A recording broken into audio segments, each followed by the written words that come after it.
Iran का पानी, तेल, बिजली सब तबाह करने का खौफनाक ऐलान। लेकिन उससे पहले ट्रंप खुद निपट जाएंगे। ईरान में अमेरिकी फौज घुसाने की तैयारी करते ट्रंप को नेतन्याहू का धोखा। लास्ट मिनट इजराइल ने क्या गजब कर दिया।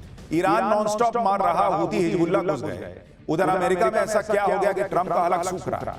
क्या ईरान ट्रंप को मार देना चाहता है? व्हाइट हाउस पर अटैक होगा क्या? खुद ट्रंप ने क्या बता दिया है, आज इसके बारे में भी आपको बताऊंगा। क्या ट्रंप हवाबाजी कर रहे हैं ईरान को डराने धमकाने के लिए, या ट्रंप अभी और तबाही लाने वाले हैं, इसकी चर्चा होने लगी। और यह बात इसलिए भी कही जा रही है क्योंकि आज ही ट्रंप ने ईरान को नई धमकी दे डाली कि ईरान की बिजली उड़ा देंगे, तेल के कुएं उड़ा देंगे, खार्ग आइलैंड को उड़ा देंगे। ट्रंप की धमकी पर ईरान ने क्या जवाब दिया है? 1 महीने से चल रहा युद्ध क्या अब 1 महीने और चलेगा, या फिर यह महीनों चलता चला जाएगा? ईरान की को लेकर जो ट्रंप की नई धमकी है, उससे क्या पूरे मिडिल ईस्ट में तबाही मच जाएगी? ईरान के साथ ट्रंप की जो बातचीत हो रही है उसमें क्या प्रोग्रेस है? पाकिस्तान कुछ तीर मार पाया है? क्या बातचीत हो पाएगी? कैसे युद्ध रुक जाएगा? आज ये भी आपको बताऊं। क्या ट्रंप क्या बातचीत करके युद्ध रोकेंगे या अंतहीन तबाही लेकर आएंगे? आज इसका चैप्टर खुलने वाला। इधर ट्रंप ने खौफनाक प्लान बनाया, उधर अमेरिका में ऐसा क्या हुआ कि ट्रंप का गला सूख गया? कैसे युद्ध से ट्रंप की कुर्सी पर बनाई है 80 लाख लोग क्यों ट्रंप के खिलाफ सड़क पर आ गए? क्या ट्रंप की जान को भी खतरा है? ट्रंप के साथ क्या खेला हो गया? उनकी कुर्सी क्या चली जाएगी? क्या ईरान ट्रंप को मार देना चाहता है? व्हाइट हाउस पे सीधा अटैक करेगा क्या? खुद ट्रंप क्या बता रहे हैं? बहुत कुछ है इस पहले चैप्टर में आपको बताने के लिए, लेकिन पहले एक ट्रेलर देखिए। ट्रंप के चक्कर में भर दुनिया फंसी हुई है। 30 दिन से युद्ध चल रहा है, हाहाकार मचा हुआ है।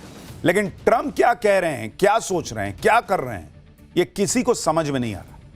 ट्रंप एक सांस में ईरान का सब कुछ बर्बाद करने की धमकी देते हैं, दूसरी सांस में कहते हैं कि ना बहुत अच्छी बातचीत चल रही। हमारे यहां शेयर मार्केट बंद होने के बाद और उधर अमेरिका में शेयर मार्केट खुलने के कुछ घंटे पहले ट्रंप ने नया बयान दिया। क्या बयान दिया भाई साहब? कि ईरान में अपने सैन्य अभियान को खत्म करने के लिए अमेरिका नई ईरानी रिजीम के साथ बात कर रहा है। ईरान के साथ बातचीत में काफी प्रगति हुई है। अगर किसी वजह से जल्दी समझौता नहीं हो पाता है और स्ट्रेट ऑफ हॉर्मुज नहीं खुलता है तो ईरान पर भीषण हमला करेंगे। ईरान के सभी बिजली उत्पादन संयंत्रों, तेल के कुओं और खार्ग आइलैंड को पूरी तरह से तबाह कर देंगे। यहां हमने अभी तक जानबूझकर हमला नहीं किया था। ईरान के पानी साफ करने वाले प्लांट पर भी हमला कर सकते हैं। हमारा यह प्रतिशोध उन असंख्य सैनिकों और अन्य लोगों के लिए होगा जिनको ईरान ने पुराने शासन के 47 सालों के दौरान बेरहमी से मार डाला था। यानी एक तरफ ट्रंप कह रहे हैं कि ईरान में नई रिजीम आ गई है जिसके साथ अच्छी बातचीत चल रही है, हो सकता है डील हो जाए। दूसरी तरफ कह रहे हैं कि जल्दी डील नहीं हुई तो स्ट्रेट ऑफ हॉर्मुज अगर नहीं खुला तो ईरान के तेल के कुएं जला दूंगा, पावर प्लांट फोड़ दूंगा, पानी के प्लांट तबाह कर दूंगा। वो बच्चों को मार के स्कूल में मन नहीं भरा तुम्हारा? पानी के प्लांट फोड़ दोगे तुम? आप सोचिए अमेरिका कैसा देश है बॉस। ये अमेरिकी कभी कभी भारत को ह्यूमन राइट्स के मामले में समझाने के लिए ज्ञान देने आते हैं कि अपने यहां ह्यूमन राइट्स देख। तुम्हारा ह्यूमन राइट्स कहां जाता है भाई? ईरान में बच्चे मार दिए तब तुम्हारा ह्यूमन राइट्स मर गया था। ईरान में तुमने लोग मार दिए भाई। डोनाल्ड ट्रंप ने क्या कहा कि वहां पे लोग जो है प्रदर्शन कर रहे हैं, वहां पे कट्टरपंथी लोग जो हैं वो लोगों को परेशान कर रहे हैं, मार रहे हैं, रिजीम चेंज होना चाहिए। अरे वो लोग जितने कट्टरपंथियों से नहीं मारे उससे ज्यादा तो तुमने 30 दिन में मार दिए। तुम्हारा बम ये देख के तो नहीं गिर रहा कि यहां गिरता हूं, यहां सब कट्टरपंथी हैं, वहां पर विरोध करने वाले थे, वहां नहीं फटूंगा मैं। क्या करता है तुम्हारा बम? वहां पे जाके चेक करता है, आईडी चेक करता है कि लाओ तुम कट्टरपंथी हो कि तुम जो है इन कट्टरपंथियों के खिलाफ विरोध कर रहे थे। वो तो फट रहा है, ईरानियों को मार रहा है और ये कह रहेगा अब मैं पानी भी मार दूंगा, बिजली भी मार दूंगा, तेल भी मार दूंगा, सब खत्म कर दूंगा, ईरान को खत्म कर दूंगा। ये तुम ईरान को पूरा खत्म कर दोगे, पानी खत्म कर दोगे तो कौन बात का उन लोगों के लिए को बचाने निकले थे जो कि कट्टरपंथियों से परेशान थे? वो नहीं मरेंगे उसमें। युद्ध में सिविलियन इंफ्रास्ट्रक्चर पर अटैक नहीं होता है बॉस। इसके लिए इंटरनेशनल कानून है जो सेकेंड वर्ल्ड वॉर के बाद से बने हुए हैं। लेकिन ट्रंप और अमेरिका को कुछ समझ में आ रहा है, कह रहे सब तबाह कर दूंगा और दुनिया शांत बैठी हुई है। सबको एक साथ उठ के खड़े होकर बोलना चाहिए कि कैसे तुम मार दोगे जी। ट्रंप खुद को दुनिया का शहंशाह समझने लगे, कहीं भी अटैक कर देंगे सोच रहे हैं। किसी का तेल कब्जा लेंगे, किसी के यहां सरकार बदल देंगे, जितना मन पब्लिक मार देंगे। लेकिन ईरान में ट्रंप जो चाह रहे हैं वो 30 दिन में तो अब तक नहीं हो पाया। इसलिए ट्रंप को भयंकर आग लगी है और उनको पता है कि अगर वो ईरान में जीत कर निकलते हुए नहीं दिखे तो उनकी कुर्सी चली जाएगी। आज ट्रंप ने ईरान पर समझौता करने के लिए दबाव डाला है और कहा है कि डील नहीं की तो ईरान के पावर प्लांट, तेल के कुएं सब तबाह कर दूंगा, खार्ग आइलैंड नष्ट कर दूंगा। लेकिन यही ट्रंप एक दिन पहले बोल रहे थे कि उनकी दिलचस्पी ईरान के तेल पर है। ट्रंप ने कहा था कि ईमानदारी से कहूं तो मेरी पसंदीदा चीज है ईरान का तेल लेना। लेकिन अमेरिका में कुछ बेवकूफ लोग कहते हैं कि आप ऐसा क्यों करना चाहते हैं। ट्रंप ने कहा कि हो सकता है कि हम खार्ग आइलैंड पर कंट्रोल कर लें, इसका मतलब हमें कुछ समय तक वहां रहना पड़ेगा। यानी सीधे सीधे सारा तेल का खेल है। इनको सिर्फ पैसा, तेल, ऐशो आराम, शोहरत चाहिए और उसके लिए इराक में लोगों को मार दो, ईरान में लोगों को मार दो, इनको फर्क नहीं पड़ता। हां, अमली जामा पहना के मारो कि भाई मैं दुनिया के लिए सब कर रहा हूं। अरे जाओ दुनिया के लिए कर। ट्रंप ने खौफनाक प्लान बना रखा है। इसलिए आप देखिए कि ईरान में ग्राउंड पर फौज उतारने की जो बातें चल रही थी वो बातें और पुख्ता होती चली जा रही हैं। ईरान के तेल पर कब्जा करने और यूरेनियम उठाकर लाने के लिए अमेरिकी सैनिक ईरान में घुस सकते हैं, कहा जा रहा है। अमेरिका के 5000 सैनिक खाड़ी देशों में पहुंच चुके हैं। 50,000 अमेरिकी सैनिक पहले से वहां मौजूद हैं। अमेरिका ने हफ्तों तक ग्राउंड ऑपरेशन की तैयारी पूरी कर ली है। स्पेशल फोर्सेस का ऑपरेशन जल्दी ही लॉन्च हो सकता है। स्ट्रेट ऑफ हॉर्मूज के पास अमेरिकी आर्मी रेड कर सकती है। अमेरिका ईरान से 400 किलो हाईली इनरिच्ड यूरेनियम और 200 किलो 20% इनरिच्ड यूरेनियम हथियाना चाहता है। इससे युद्ध लंबा चलेगा भी नहीं और अप्रैल के बीच में युद्ध खत्म हो जाएगा। यानी ये बातचीत की नौटंकी, ये 5 दिन 10 दिन, ये सब इस तैयारी के लिए था। यूरेनियम के बहाने अमेरिका ग्राउंड ऑपरेशन की तैयारी कर रहा है। ट्रंप ईरान के खिलाफ तबाही वाला प्लान बनाकर बैठे हैं। लेकिन उधर अमेरिका में कुछ ऐसा हो गया कि लोग बातें करने लगे हैं कि कहीं ईरान से पहले खुद ट्रंप ना निपट जाए। आप देखिए कि अमेरिका के लगभग सभी राज्यों में कल ट्रंप के खिलाफ नो किंग्स प्रोटेस्ट हुआ। हाथों में पोस्टर, बैनर लेकर लाखों अमेरिकी सड़क पर उतर आए। ट्रंप के खिलाफ हुए इस प्रोटेस्ट में करीब 80 लाख लोग शामिल हुए। बॉस, 80 लाख लोग। ये तस्वीरें आप देखिए, हर तरफ लोगों की भीड़ दिख रही है। ट्रंप के अलावा किसी दूसरे अमेरिकी राष्ट्रपति के खिलाफ इस तरह का प्रोटेस्ट शायद ही कभी हुआ होगा। और मेरा तो एक सवाल है, डोनाल्ड ट्रंप ने ईरान में लोगों को प्रदर्शन करते हुए कहा कि मुझे इन लोगों को बचाना होगा, मैं रिजीम चेंज करूंगा, मैं घुस जाता हूं ईरान में, मैं मारना शुरू करता हूं। तुम्हारे यहां 80 लाख लोग सड़क पर हैं, वो भी तुम्हारे खिलाफ प्रदर्शन कर रहे हैं। घुस जाए बाहर दुनिया तुम्हारे यहां अमेरिका में, कब्जा ले, इन लोगों को न्याय दिलाने का ठेका उठा ले बाकी देश। वहां तो तुम्हारी डेमोक्रेसी है, ये प्रोटेस्ट कर सकते हैं। बाकी दुनिया में जहां प्रोटेस्ट होगा और वहां अगर तेल और पैसा और कुछ मिल जाएगा तो तुम घुस जाओगे वहां पर चौधरी बन के वहां पर पंचायत करने। तुम्हारे यहां क्यों नहीं लोगों को घुसना चाहिए? बताओ, इतनी पब्लिक खड़ी है, 80 लाख लोग सड़क पे आ गए, तबाह हो रहे हैं, महंगाई हो रही है, परेशान है, नौकरी जाने का खतरा है, घुस जाए तुम्हारे लॉजिक से। ट्रंप के खिलाफ नारेबाजी चल रही है, ट्रंप से कुर्सी छोड़ने के लिए लोगों ने कह दिया है। ट्रंप मस्ट गो के स्लोगन बन रहे हैं, ट्रंप मस्ट गो के गो नाउ लिखा जा रहा है।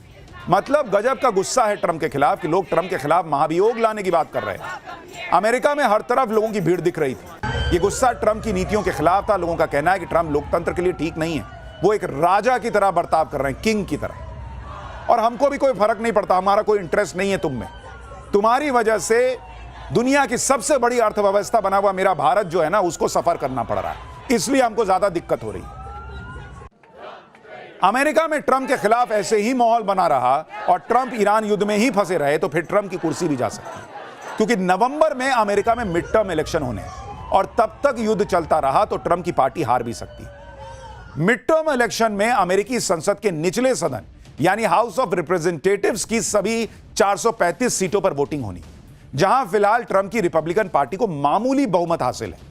अभी हाउस ऑफ रिप्रेजेंटेटिव में ट्रंप के पास एक निर्दलीय का समर्थन मिलाकर 218 सीट है, जबकि डेमोक्रेट्स के पास 214। वहीं मिड टर्म इलेक्शन में अमेरिकी संसद के ऊपरी सदन सीनेट की 100 में से करीब 1/3 सीटों पर वोटिंग होनी है। अभी सीनेट में ट्रंप की रिपब्लिकन पार्टी 53 सीटों के साथ बहुमत में है, जबकि डेमोक्रेट के पास 45 सीटें। बैटिंग प्लेटफॉर्म पॉली मार्केट के मुताबिक मिड टर्म इलेक्शन में डेमोक्रेटिक पार्टी की जीतने के चांस करीब 80% हैं, जबकि रिपब्लिकन का चांस मात्र 20% है। और ट्रंप यह अच्छी तरह से समझते हैं कि जिस तरह उनका विरोध बढ़ रहा है, जिस तरह से उनका ग्राफ गिर रहा है, उसका असर इस मिड टर्म चुनाव पर दिखेगा। उनकी पार्टी चुनाव हारी तो उनके खिलाफ महाभियोग का प्रस्ताव लाया जा सकता है, जिसका अंदेशा ट्रंप रिपब्लिकन सांसदों के साथ जनवरी में पहले ही बैठक में बता चुके हैं। और इसलिए भी ट्रंप के लिए जरूरी हो गया है वो किसी तरह से ईरान को हराने का अपना एक चेहरा दिखा सके, एक पिक्चर बना सके कि देखो मैंने ईरान को हरा दिया, ताकि शायद मिड टर्म इलेक्शन में उनको वोट पड़ जाए। नहीं तो जो हालात हैं, ट्रंप की कुर्सी जो है ना वो बहुत खतरे में है। वो रिजीम चेंज करने निकले थे, भाई साहब आपका रिजीम चेंज ना हो जाए। और आप ट्रंप ने जो महाभियोग आने वाला है इसका बयान दिया था, उनको पता था ना कि वो क्या कर रहे हैं, पब्लिक में क्या है। सुनिए वो पुराना बयान आपको सुनाता हूं। You got to win the midterms, because if we don't win the midterms, it's just going to be, I mean, they'll find a reason to impeach me. I'll get impeached. Trump को अगर महाभियोग का डर सता रहा है तो वो गलत नहीं है, क्योंकि एक तरफ तो अमेरिकी पब्लिक में भारी नाराजगी है, रोजगार, महंगाई और विदेश नीति पर ट्रंप के खराब परफॉर्मेंस से पब्लिक गुस्से में है। ट्रंप की रिपब्लिकन पार्टी की एनुअल मीटिंग के दौरान भी लोगों का गुस्सा दिखाई दिया। ट्रंप की पार्टी के नेता ने पूछा कि कितने लोग इंपीचमेंट की सुनवाई देखना पसंद करेंगे। इस पर लोगों ने चिल्लाकर हां में जवाब दिया, जिससे ट्रंप की पार्टी के नेता अलबला गए। आप सोचिए कि ट्रंप के समर्थक ही नारे लगा रहे हैं कि हम महाभियोग का आते हुए देखना चाहते हैं, और भाई साहब की बेइज्जती हो गई, कह रहे हैं कि इनको कॉफी पिलाओ, लगता है नींद में। अरे नींद में है, वो जागे हुए, उनको दिख रहा है तुम्हारा देश क्या कर रहा है। अमेरिका में जो माहौल है उसमें ट्रंप अब ज्यादा दिन तक ईरान युद्ध में उलझे रहने का रिस्क नहीं ले सकते, इसलिए वो ईरान को तबाह करने की धमकी के साथ साथ ईरान से अच्छी बातचीत होने की बातें भी कर रहे हैं। अमेरिकी एक्सपर्ट विलियम ली के मुताबिक ट्रंप भले ही खाड़ी में सैनिक उतार रहे हैं, लेकिन यह युद्ध बढ़ाने के लिए नहीं, दबाव बनाने के लिए। ट्रंप के पास कम समय है, उनके ऊपर युद्ध जल्द से जल्द खत्म करने का प्रेशर है। ट्रंप के ऊपर दबाव है कि मिड टर्म से पहले, यानी गर्मी की शुरुआत से पहले युद्ध को खत्म करो, नहीं तो युद्ध का बुरा प्रभाव उनकी पार्टी पर पड़ेगा और सत्ता का कंट्रोल रिपब्लिकन पार्टी के हाथ से निकल सकता है। अगर अमेरिका ग्राउंड अटैक करता भी है तो यह बहुत टारगेटेड होगा, जिससे वो फुल स्केल वॉर में ना फंस जाए। ट्रंप अब हर पैतरा आजमा रहे हैं जिससे ईरान पर दबाव करने बने और वो समझौता करें। देखिए, बात सिर्फ ट्रंप की कुर्सी की नहीं है, ट्रंप को खुद अपनी जान का भी डर सता रहा है। आप देखिए कि जो ट्रंप हमेशा मौज मस्ती के मूड में रहते हैं, नाचते गाते रहते हैं, कभी डांस करते हैं, कभी तलवार लहराकर नाचते हैं, वो इतने सीरियस हो गए कि व्हाइट हाउस में बंकर बनवा रहे हैं। सोचिए, जो व्हाइट हाउस दुनिया की सबसे सुरक्षित जगह मानी जाती है, ट्रंप वहां बंकर बनवा रहे हैं, यानी व्हाइट हाउस में भी ट्रंप सुरक्षित महसूस नहीं कर रहे। अमेरिका की ट्रंप की यह हालत करके छोड़ दी है ईरान ने बॉस, जहां व्हाइट हाउस में भी उनको खतरा लग रहा है। ट्रंप पूरी तरह से आत्ममुग्ध इंसान की तरह दिख रहे हैं, जिसे इस बात से कोई फर्क नहीं पड़ता कि उसकी वजह से क्या बवाल मचा हुआ है। ट्रंप अपने आप को सबसे बड़ा और पावरफुल इंसान मान रहे हैं, लेकिन उनको डर लगने लगा है। सुनिए उनका बयान। The military is building a massive complex under the ballroom, and that's under construction, and we're doing very well. So we're ahead of schedule. That's part of it. The ballroom essentially becomes a shed for what's being built under the military, including from drones and including from any other thing. The glass on the windows, you see the big windows, the glass is extremely thick. It's high-grade bulletproof glass, so all of the windows are bulletproof. आप सोचिए आज की date में Trump और America की क्या हालत हो गई। सुपर पावर दुनिया कहती थी, आज वो आदमी बता रहा है कि व्हाइट हाउस में बंकर बन रहा है, वहां की जो खिड़कियां हैं वो बुलेट प्रूफ हैं। ये हाल हो गया इन लोगों का। ईरान युद्ध की वजह से दुनिया की इकोनॉमी तबाह हो रही है, लेकिन ट्रंप तो अगले मिशन की बात कर रहे हैं। ट्रंप ने कहा कि ईरान के बाद अगली बारी क्यूबा की। ईरान इनसे संभल नहीं रहा है, ये क्यूबा पर हमले की सोच रहे हैं। Cuba's going to be next. Cuba's a mess. It's a failing country, and they're going to be next. Within a short period of time, it's going to fail. And we will be there to help it out. We'll be there to help our great Cuban Americans out who were thrown out of Cuba. In many cases, their family members were mutilated and killed by Castro. Help Cuba's going to be next, yeah. Trump को या तो सुबह सुबह उठ के योगा करना चाहिए या उनको इलाज की जरूरत है। अनुलोम विलोम करें, थोड़ा सोचने की शक्ति बढ़ेगी, नहीं तो सारा तार हिल गया लग रहा है। एक युद्ध में दुनिया को फंसा के कह रहे हैं मैं क्यूबा पे चलूंगा अब हमला कर। ट्रंप जिस तरह से क्यूबा और ग्रीनलैंड की बात फिर से करने लगे हैं, उसी को लेकर कुछ लोग कह रहे हैं कि ईरान से निकलने के लिए वो किसी और मोर्चे पर अमेरिका को लगा सकते हैं। लेकिन ईरान से निकलने के लिए ट्रंप के लिए जरूरी है कि ईरान से कोई अच्छी डील तो हो। भाई पब्लिक को कुछ दिखाएंगे तो कि भाई मैंने ईरान के साथ ये डील की या मैंने ये युद्ध सच में जीत लिया है। क्या बोलेंगे कि नहीं मैं निकल आया। ट्रंप की दिक्कत ही यही है कि ईरान अड़ा हुआ है। उसने भी कह दिया है कि वो लड़ता रहेगा, उसने कह दिया कि ट्रंप की शर्तें जायज ही नहीं है। ट्रंप ने जो नई धमकी दी है उसका भी ईरान मजाक बना रहा है। ईरान की मीडिया की तरफ से ट्रंप का मजाक उड़ाते हुए कहा गया कि ट्रंप की धमकी पर ईरान ने पॉजिटिव रिस्पॉन्स दिया है, स्ट्रेट ऑफ हॉर्मुज को खोल दिया है, लेकिन सिर्फ 2 चाइनीज तेल के टैंकर्स के लिए। भाई वो इनसे मजे कर रहा है, ईरान मजे ले रहा है इनसे, और ये यहां पैर पटक रहे हैं। ट्रंप धमकी पे धमकी दिए जा रहे हैं, ईरान लोड ही नहीं ले रहा। ऐसा इसलिए कि ट्रंप 1 महीने से यही बातें कर रहे हैं, ईरान को खत्म कर दिया, बर्बाद कर दिया, लेकिन अब तक वो स्ट्रेट ऑफ हॉर्मुज तक खुलवा नहीं पाए। और इसी के चक्कर में ट्रंप की वजह से पूरी दुनिया पिस रही है। आप और हम पिस रहे हैं बॉस, सिर्फ इस एक आदमी की सनक की वजह से, क्योंकि दुनिया भर की तेल गैस की सप्लाई रुकी पड़ी है। ट्रंप की हरकतों की वजह से अमेरिका के सहयोगी देश भी अब साथ छोड़ रहे हैं। अमेरिका के सहयोगी देश अब ईरान युद्ध से दूरी बना रहे हैं, ट्रंप को डायरेक्ट मैसेज दे रहे हैं कि बॉस तुमने शुरू किया, तुम झेलो, हमको मत बोलो। आप देखिए कि ब्रिटेन ने कह दिया है कि हम अपने सैनिक नहीं भेजेंगे, हमारे लिए देश के लोगों का हित सबसे पहले, इसलिए हम मिडिल ईस्ट के संघर्ष में नहीं उलझ रहे हैं। स्पेन ने कहा है कि ईरान पर हमले के लिए जा रहे किसी भी अमेरिकी विमान को स्पेन से होकर गुजरने की इजाजत ही नहीं है। इटली ने कह दिया है कि हम इस युद्ध का समर्थन नहीं करते हैं। जर्मनी के राजनीतिक दल मांग कर रहे हैं कि अमेरिकी सैनिकों को देश से बाहर करो। यानी हर तरफ डोनाल्ड ट्रंप का विरोध हो रहा है, थू-थू हो रही है, छीछा लेदर हो रही है। आप देखिए कि जिस इजराइल के लिए ट्रंप ने ईरान के खिलाफ युद्ध छेड़ दिया, वो इजराइल भी ईरान में ट्रंप के ग्राउंड ऑपरेशन के प्लान से कन्नी काट रहा है। मीडिया रिपोर्ट्स के मुताबिक इजराइल के पीएम बेंजामिन नेतन्याहू ने ईरान के अंदर घुसकर ग्राउंड ऑपरेशन करने से हाथ पीछे खींच लिए हैं। इजरायली मीडिया के मुताबिक यह फैसला देश की अपनी सीमाओं पर सुरक्षा बनाए रखने और दक्षिणी लेबनान में हिजबुल्लाह के खिलाफ अभियान पर फोकस करने की वजह से लिया गया है। हालांकि चर्चा यह भी है कि ईरान की जवाबी तैयारी को देखकर इजरायली सेना ने अपनी रणनीति बदल ली, यानी इजराइल तक अमेरिका के साथ नहीं घुसना चाहता ईरान के अंदर। और इसीलिए ईरान कह रहा है, जब यह बात चल रही है ना कि अमेरिका के सैनिक घुसेंगे, ईरान बड़ा बड़ा छाप रहा है, वेलकम टू हेल। वो कह रहा है आओ तुम्हारे लिए नरक बना देंगे, तुम्हारा इंतजार कर रहे हैं हम, भूसा बढ़ देंगे तुम्हारे सैनिकों में और तुम्हारे सैनिकों को ताबूत में भर के भेजेंगे। वो वीडियो बना बना के अमेरिका को और बोल रहा है कि आओ ना, बैठे हैं हम तुम्हारे लिए। डोनाल्ड ट्रंप हर बीतते दिन के साथ अकेले पड़ते जा रहे हैं। उधर ईरान अमेरिका पर हमले करता चला जा रहा है, हमला झेल भी रहा है, मार भी खा रहा है, लेकिन मारता भी जा रहा है। सबसे बड़ा झटका ईरान ने तब दिया जब अमेरिकी वायुसेना के अवाक्स प्लेन को फोड़ दिया। सऊदी अरब के प्रिंस सुल्तान एयरबेस पर मिसाइल और ड्रोन अटैक में ईरान ने अमेरिकी वायुसेना की उड़ती आंख माने जाने वाले प्लेन को फोड़ने का दावा किया है, और देखिए कैसे उसके परखच्चे उड़ गए। ईरानी मीडिया की तरफ से जारी तस्वीरों में अमेरिकी वायुसेना के E-3 सेंट्री अवैक्स यानी airborne warning and control system का प्लेन जो है वो बीच से टूटा हुआ नजर आ रहा है। यह कितनी बड़ी बात है इसे आप इस तरह से समझिए कि E-3 सेंट्री प्लेन को अमेरिका के एरियल ऑपरेशन का बैकबोन माना जाता है। E-3 सेंट्री प्लेन अमेरिकी वायुसेना के लिए बैटल ग्राउंड में हवा में उड़ते हुए कंट्रोल एंड कमांड सेंटर की तरह काम करता है। इसके पिछले हिस्से में लगा बड़ा घूमता हुआ रडार डोम इस प्लेन की खास पहचान है, जिसकी मदद से यह 360 डिग्री यानी चारों तरफ नजर रखता है।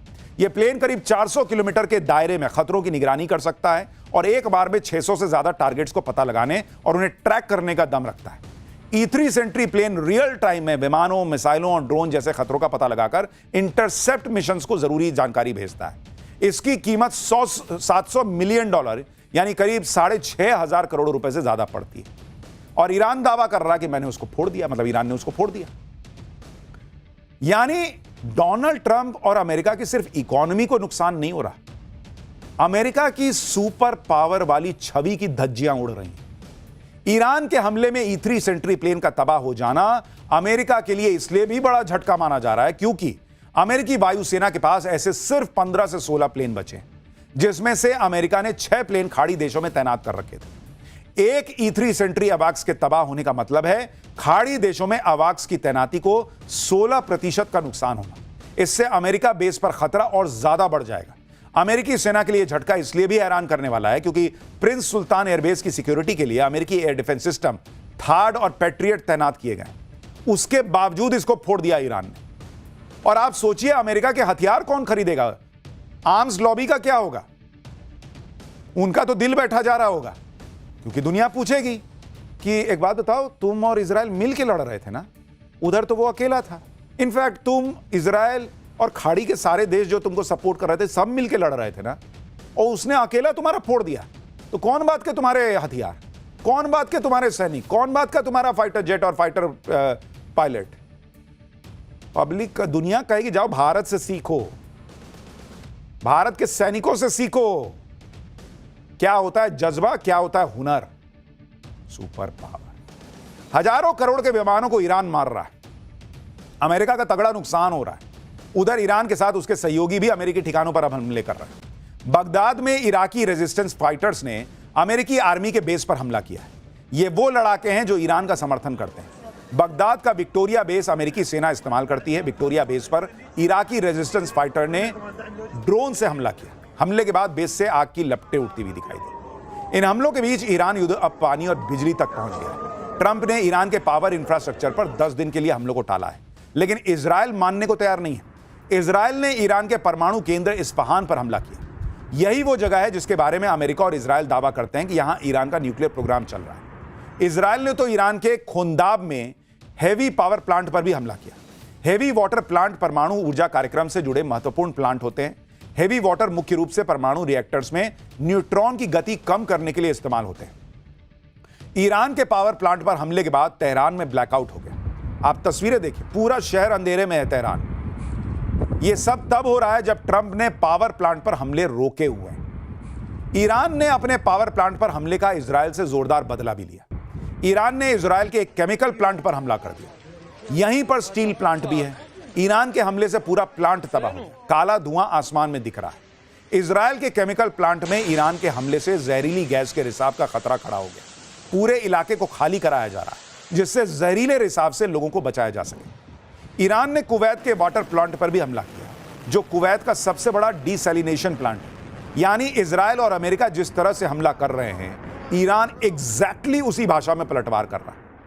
उसने अपना फॉर्मूला बना लिया है कि तुम हाथ पे मारोगे, मैं हाथ पे मारूंगा, तुम पैर पे मारोगे, मैं पैर पे मारूंगा, तुम माथा काटोगे, सिर काटोगे, हम सिर काट देंगे, तुम पानी खत्म करोगे, हम तुम्हारे दोस्तों का पानी खत्म कर देंगे। अमेरिका तक तो नहीं कर सकता, वो कह रहा है खाड़ी देश में खत्म कर देंगे। वो कौन सा हमसे अलग है, वो भी तो उसी एनवायरमेंट में जी रहे हैं। और इसीलिए मैं कह रहा हूं कि डोनाल्ड ट्रंप की सनक का इलाज नहीं हुआ तो पूरी दुनिया तबाह हो जाएगी, खाड़ी देश तबाह हो जाएगी जो बेचारे फंसे हुए हैं।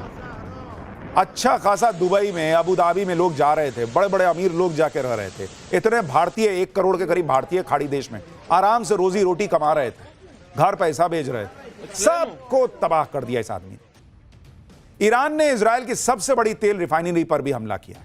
यह तस्वीरें हाइफा की है, जहां इजराइल की तेल रिफाइनरी है, जिस पर ईरान ने हमला किया। ईरान के हमले से हाइफा रिफाइनरी को तगड़ा नुकसान पहुंचा है। ईरान ने हाइफा रिफाइनरी पर बेहद सधे अंदाज में अटैक किया। यानी ईरान ने दिखा दिया कि अमेरिका और इजराइल जो करेंगे ठीक वैसा ही ईरान करेगा। ट्रंप धमकी देते रहते हैं और ईरान हमला करता रहता है। ट्रंप की हर धमकी के बाद ईरान एक नया अटैक कर देता है। ईरान ने खाड़ी देशों पर तगड़े हमले किए हैं और इसकी जानकारी भी शेयर कर रहा है। बहरीन, कतर, यूएई, सऊदी अरब, सभी पर ईरान ने हमला किया है। कई लोग कहते हैं कि ईरान क्यों अटैक करता है और इन खाड़ी देशों पे क्यों अटैक कर रहा है? क्योंकि ईरान को पता है अगर उसने इन पर अटैक नहीं किया तो भाई डोनाल्ड ट्रंप जो अब करने का सोच रहे हैं वो 20 दिन पहले कर देते और बम गिरा देते। वो तो ईरान ने ये कर करके उनको खौफ पैदा किया हुआ है। दुनिया को ये बता रखा है कि मैं मरूंगा, तुमको लेकर मर जाऊंगा। इसलिए डोनाल्ड ट्रंप अभी तक रुके हैं, अमेरिका जो है वो रुका हुआ है। उसको लग रहा है कि भाई 1 मारूंगा, ये 4 मार देगा। ईरान अपने आप को बचाने के लिए हमले कर रहा है। वो कह रहा है हमको कोई मतलब नहीं है, तुम हटा लो यहां से सेना खाड़ी देशों से, हमको कौन सा मतलब है कि तुम पे हमला करें।